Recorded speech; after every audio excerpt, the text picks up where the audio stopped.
బతుకులో లాభ సాధకాలు కావాలి అని ఎంతమంది ఆశిస్తున్నారు? అందరూ ఉంది కదా.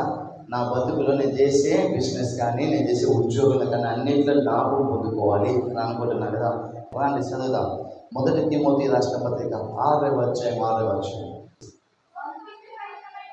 సంకృష్టి సహితమైన దైవ భక్తి ఏది గొప్ప లాభ సాధకం అంట? చెప్పండి, ఏది గొప్ప లాభ సాధకం అంట? లాభ సాధకం కావాలని చేతులెత్తమంటే అందరు చేతులు పాప అందరూ అనుకున్నారేమో డబ్బు ధనము ఆస్తి అంతస్తు అన్ని దేవుడు ఇస్తాడేమో అని అనుకో పాప అందరూ చేతులు ఎత్తారు. ఇప్పుడు ఇక్కడ వాక్యం ఏం రాస్తుందంట? ఏది గొప్ప లాభ సాధకం అంట? చెప్పండి, ఏది గొప్ప లాభ సాధకం అంట? అన్నిటికంటే గొప్ప లాభ సాధకం ఏంటంటే దేవుని యందు భయభక్తి కలిగి ఉండేది గొప్ప లాభ సాధకం. నిజంగా ఈరోజు నీకు లాభ సాధకాలు రావాలంటే, ఈరోజు నువ్వు వర్ధిల్లాలంటే, ఈరోజు చేస్తే ప్రతి బిజినెస్లలో నువ్వు పైకి రావాలంటే, పైకి ఎదగాలంటే, నువ్వు పనిబాట్లలో నువ్వు ఆశీర్వదించబడాలంటే, నువ్వు హెచ్చించబడాలంటే, ప్రమోషన్ పొందుకోవాలంటే, నీ యొక్క ఇంక్రిమెంట్ రావాలంటే, ప్రావిడెంట్ ఫండ్ రావాలంటే, నీ యొక్క ఆర్థిక నీ శాలరీ ఇంకా అత్యధికంగా రేస్ చేయబడాలంటే, ఇవన్నీ లాభ సాధకాలు నీకు రావాలంటే యెహోవా యందు భయభక్తులు కలిగి ఉంటే ఆ లాభ సాధకాలు అనుభవించవచ్చు. మీరు బాగా గమనించండి. యోసేపు అనుకున్నాడు ఐగుప్తుకి నేను అధిపతిగా అవుతానన్నా? చెప్పండి, యోసేపు అనుకున్నాడా? నేను ఐగుప్తుకి అధిపతి అవుతానని యోసేపు అనుకున్నాడా? పాపం అన్నదమ్ముడు గుంతలు వేశారు. అన్నదమ్ములేమో గుంతలు వేశారు. ఆ గుంతల నుంచి బయటకు తీసుకొని ఇస్మాయిల్ కమ్మేశారు. వాళ్ళు తీసుకొని ఐగుప్తుకి కమ్మేశారు. ఐగుప్తు పోయిన తర్వాత అతను అనుకున్నాడా ఐగుప్తులలో నేను ఒక మంచి అధిపతి అవుతాను అని అనుకున్నాడా? ఏ రోజుకి అనుకోవాలా? అతని కాడు ఉన్నది ఒకటిదా. బాగా గమనించండి, అతని కాడు ఉన్నది ఒకటిదా. ఎందుకు తెలుసా? దేవుని యందు భయభక్తి మాత్రం అతని దగ్గర ఉన్నిందంట. ఏమునిందా? దేవుని యందు భయభక్తి మాత్రమే అతని దగ్గర ఉన్నిందంట. ఆ భయభక్తి పెట్టుకుని ఏమైనా చేయొచ్చు నువ్వు అడగొచ్చు. భయభక్తి పెట్టుకొని మేమేం చేస్తామయ్యా? డబ్బుంటే పర్వాలా, ఆస్తి ఉంటే పర్వాలా, అంతస్తులు ఉంటే పర్వాలా, పొలాలుంటే పర్వాలా, ల్యాండ్ ఉంటే పర్వాలా, ఇల్లు వాకి ఉంటే పర్వాలా అని నువ్వు అనుకోవచ్చు. ఒట్టి దైవభక్తి పెట్టుకొని మేమేం చేస్తామయ్యా అంటే, ఒక్క దైవభక్తి పెట్టుకునే ఒక దేశానికి అధిపతిగా దేవుడు ఒక వ్యక్తిని మార్చాడు. అతని దగ్గర నుండి ఒక్కటే దైవభక్తి మాత్రమే. ఆ యోసేపు గారి నుండి ఒక్కటే దైవభక్తి మాత్రమే. ఆ దైవభక్తిని బట్టే ఒక దేశాన్ని అధిపతిగా మార్చాడు. మార్చేది కాకుండా అతని లాభ సాధకాలలో అనేకులకు అన్నాన్ని పెట్టాడు, భోజనం ఇచ్చాడు. అతన్ని బట్టి ఆ దేశాన్నే దేవుడు ఆశీర్వదించినాడు. నువ్వు అనుకుంటావు దైవభక్తి పెట్టుకో మేమేం చేసామయ్యా, దైవభక్తి పెట్టుకో మేమేం చేసామయ్యా నువ్వు అడగచ్చు. దైవభక్తి కలిగిన యోసేపుని అధిపతిగా మార్చింది వాస్తవం అయితే, దైవభక్తి కలిగిన దావీదుని రాజసింహాసనం మీద ఎక్కించింది వాస్తవం అయితే, దైవభక్తి కలిగిన దానియేలుని అతని కూడా అధిపతిగా మార్చింది వాస్తవం అయితే, నీ కాడున్న దైవభక్తి పెట్టుకునేసి దేవుడు నిన్ను గొప్ప స్థితికి హెచ్చించలేడా? నీకు లాభ సాధకాలు తెచ్చివ్వలేడా? ఇప్పుడు మనకేం కావాలంట? లాభ సాధకాలు కలగాలంటే మనకేం కావాలంట? చెప్పండి, ఏం కావాలా? దైవభక్తి మనకందరికి ఉంటే మాత్రమే మనమందరం ఏం చేయగలమా? లాభ సాధకాలు పొందుకోగలము. అది లేకపోతే ఒక్కరిపైకి ప్రయోజనం లేని వాడుగా మారిపోతాము. కాబట్టి మొట్టమొదటిగా ఇక్కడ రాసిన మాట ప్రకారంగా నాకు లాభ సాధకాలు కలగాలంటే, లాభము మేలు నాకు కలగాలంటే నాలో దైవభక్తి కలిగి ఉండాలని తీర్మానం చేసుకోండి. రెండోదిగా మీరు చూసుకున్నట్లయితే యోహాను సువార్త 9వ అధ్యాయము 31వ వచనం చదువుతాం. దేవుడు పాపుల మనని ఆలకింపడని ఎరుగుదుము.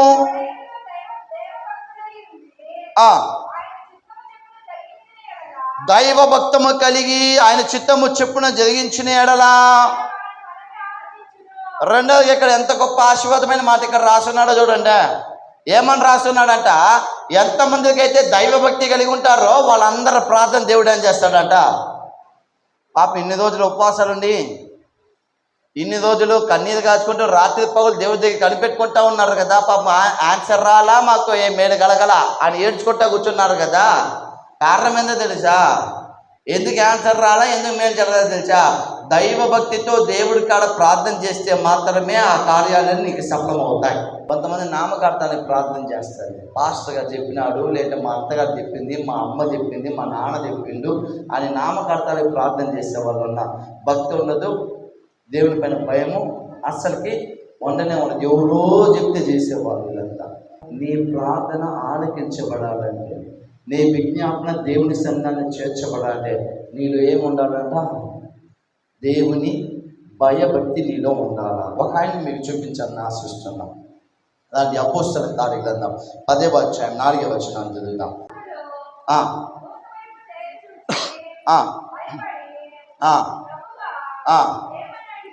ప్రభువా ఏమని అడిగాను? అందుకు దూత, నీ ప్రార్థనలను, నీ ధర్మ కార్యములను దేవుని సన్నిధికి ఎట్ట చేరిందంట. ఏందంట? బాగా గమనించండి. ఈ మాట ఎవరి గురించి రాయబడిందో తెలుసా? కొర్నేలియు అని ఒక శతాబ్దిపతి గురించి రాయబడిన మాట. ఆయన ప్రార్థన దేవుడు ఆలకించిందా లేదా? అక్కడ ఆయన గురించి రాసిన మాట ఏంటంటే, నీ ప్రార్థన ఆలకించబడింది, నువ్వు చేసిన ధర్మములన్నీ దేవుడు అంగీకరించేశాడు, దేవుడు తన రాజ్యాన్ని చేసుకున్నాడు, జ్ఞాపకం చేసుకున్నాడు అని రాశాడు. ఇప్పుడు ఈయన ప్రార్థన ఆలకించబడిందంటే ఈయన ఎవరు చెప్పండి? ఈయన ప్రార్థన ఆలకించబడింది కదా, ఈయన ప్రార్థన ఆలకించబడిందంటే ఈయన ఎవరు?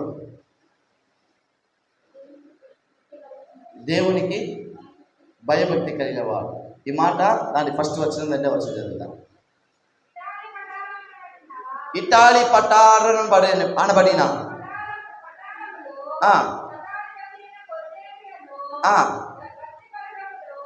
ఏంటంట? భక్తి పరుడొకడు.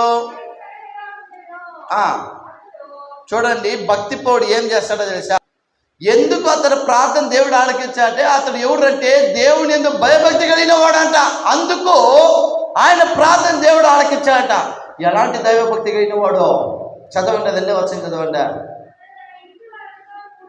అతడు తన ఇంటి వాడితో కూడా, ఈయన మాత్రం దేవుడు భయభక్తి కలిగే వాడు కదంట. ఎవరంట? తన ఫ్యామిలీ మొత్తము ప్రార్థన చేసేవాడు. ఇతడు తన కుటుంబం సమేతంగా దేవుని భయభక్తి కలిగిన వాడు. తర్వాత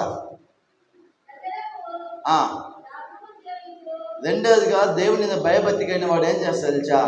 ప్రజలకు ధర్మం చేసేవాడు. తర్వాత దేవుని ఎందుకు భయభక్తి కలిగిన వాడు మూడోదిగా ఏం చేస్తాడు తెలుసా? పాపం దావీదు పాడాడు. ఏమని పాడాడు తెలుసా? నేను ఎల్లప్పుడూ యెహోవాను సన్నుతించునని పాడాడట. పాపం కొన్నిళ్ళు పాడుంటే ఎట్ట పాడుంటాడు? నేను ఎల్లప్పుడూ యెహోవాను ప్రార్థించెదను అని పాడుతాము. అవునా? ఆ వాక్యం అర్థం రాస్తుంది. ఏమని రాస్తుందా? ఆయన ఎల్లప్పుడూ దేవుని ఏం చేసేవాడంట? ప్రార్థన చేసేవాడట. ఇప్పుడు పాయింట్కి వస్తా, గమనించండి. ఇక్కడ ఎమ్మెల్యేలు ఎంతమంది ఉన్నారు? పోనీ కౌన్సిలర్స్, మన చర్చలో కౌన్సిలర్ ఉన్నా, పోనీ ఐపీఎస్, ఐఏఎస్, అవమానపరిచే అవకాశం మన కదా. దీనిలో సీక్రెట్ ఉంది. ఏ సీక్రెట్ తెలుసా? కొర్నేలియు యూదంట. చెప్పండి, కొర్నేలియు యూదంట. శతాబ్దిపతి. ఎంత బిజీ మ్యాన్ చెప్పండి, ఎంత బిజీ మ్యాన్. మిలిటరీలో కమాండర్ పోయి చూసుకున్నారా? వాళ్ళు ఎంత బిజీగా ఉంటారో తెలుసా? ఎమ్మెల్యేలు ఎంత బిజీగా ఉంటారో తెలుసా? ఎంపీస్ ఎంత బిజీగా ఉంటారో తెలుసా? నేను ఎందుకు అడిగాను తెలుసా? బాగా గమనించండి. కొర్నేలియు ఒక శతాబ్దిపతి. ఆ శతాబ్దిపతి అంట ఎల్లప్పుడూ ప్రార్థన చేసేవాడంట. మరి మనం కొర్నేలియు కంటే గొప్పలమో చెప్పండి. కొర్నేలియు కన్నా ఎంతమంది గొప్పలు ఉన్నారు చెప్పండి. మినిస్టర్లు ఇక్కడ ఎవరు లేదు కదా. ఎమ్మెల్యే కానీ, ఎంపీ కానీ, కలెక్టర్స్ కానీ, ఐఏఎస్, ఐపీఎస్ కానీ, లేదంటే చీఫ్ మినిస్టర్స్ కానీ, లేదా ప్రైమ్ మినిస్టర్ ఇక్కడ ఎవరు లేదు కదా. వాళ్ళ పని వాళ్ళు చేసుకుంటున్నా. మనమంతా కామన్ మ్యాన్, కామన్ జనాలే, మనమంతా కామన్ పీపుల్. కానీ ఈ కామన్ పీపుల్కి ఎంత టైం ఉంటుంది తెలుసా ప్రార్థన చేశానికి? చివరు అదే బాధ. దేవుడికి భయభక్తి కలిగిన శతాధిపతి ఎల్లప్పుడూ ప్రార్థన చేసిందంట. కానీ ఏ పని బాట లేకపోయినా కూడా ప్రార్థన చేసేది ముందుకు రారంట. గుండెల్లో చేతులు పెట్టి చెప్పండి, మీరు నిజంగానే ఎంతసేపు ఇంట్లో ప్రార్థన చేసేవాళ్ళు? 1 hour 2 hours ప్రార్థన చేసేవాళ్ళు ఎంతమంది చెప్పండి చూద్దామా? అసలు గుడికి ప్రార్థనకు రమ్మని చెప్తేనే రానంటున్నా, మీ ఇళ్ళల్లో ఏం ప్రార్థన చేస్తారా? మీ పాయింట్ని బాగా యూజ్ చేస్తారా? గుడికి క్రమంగా వచ్చేసరికి, మందిరానికి క్రమంగా వచ్చేసరికే రానంటున్నారే, మీరు ఇళ్ళల్లో ఇంకేం ప్రార్థన చేసి ఉంటారో? కొర్రీలు ఆయన దేవుని ఎందుకు భయభక్తికి అయిన వాడంట. మొట్టమొదటిగా ఆయన ఏం చేసిందంట, ఇంట్లో అందరినీ భయభక్తితో నడిపించిందంట. రెండోదిగా ధర్మమును చేసిందంట, అంటే పేదోడికి అన్నం లేని వాడికి ఆహారం పెట్టిన. మూడోదిగా ఎల్లప్పుడూ ప్రార్థన కూడిందంట. ఇది దైవభక్తి కలిగిన ఒక వ్యక్తికి ఉంటున్న లక్షణాలు. నాకేం లాభాలు కావాలి కానీ, లాభ సాధకాలు కావాలి కానీ, దైవభక్తి మాత్రం మనలో ఉండదు. ఫాస్ట్గా మమ్మల్ని అది మొత్తం అడగొద్దనని ఎప్పుడు మాట్లాడద్దండి. కాబట్టి దేవుని వాక్య లేఖనంలో నీకు నాకు లాభ సాధకాలు కావాలంటే దైవభక్తి కలిగి ఉండాలా. రెండోదిగా నీకు నాకు దేవుడు ప్రార్థన ఆలకించాలంటే గొర్రెలులాగా దైవభక్తి కలిగి ఉన్నాడు. అతడు ఎలాంటి దైవభక్తి కలిగి ఉన్నాడంటే, అతడు తన ఇంటి వారందరినీ దైవభక్తిని నడిపించాడు. అతడు పేదల్ని కనికరించిన వాడుగా ఉన్నాడు. మూడోగా ఎల్లప్పుడూ ప్రార్థన చేసేవాడుగా ఉన్నాడు. ఈ దైవ లక్షణాలు అతనిలో ఉన్నాయి. ఇంకా దైవభక్తి కలిగిన వాళ్ళు ఏం చేస్తారు? రాని ఈ మాట మాత్రం చెప్పి నేను ముగించేస్తాను.